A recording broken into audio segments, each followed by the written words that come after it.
Bienvenue à tous. Je vais vous parler donc de partir à l'international.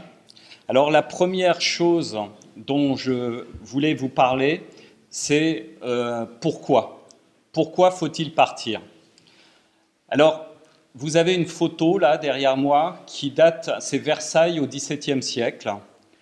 Et pourquoi j'ai mis cette photo? Parce qu'au XVIIe siècle, vous aviez 15% de la population française qui était urbaine et 85% de la population, selon les estimations, était à la campagne.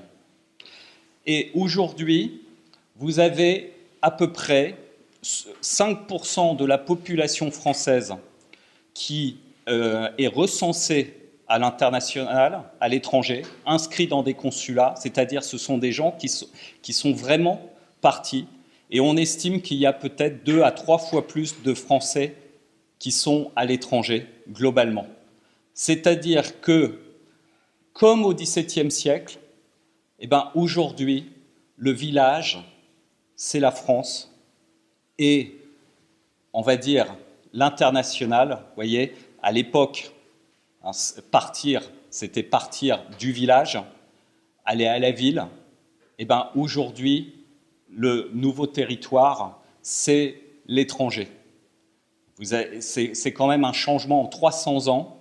Vous imaginez, maintenant, la population villageoise, c'est à moins de 5%, je crois que c'est 3% de la population française, mais vous avez plus de gens qui sont à l'étranger.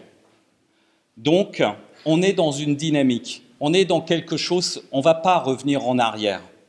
C'est le futur. Le futur, c'est partir. Pas forcément définitivement. Vous allez peut-être revenir. Moi, je suis parti et je suis revenu. La vie n'est pas de quitter forcément définitivement la France. Ce n'est pas du tout mon discours. Mon discours, c'est de dire qu'aujourd'hui, l'international, c'est finalement, la planète, c'est notre village, à tous.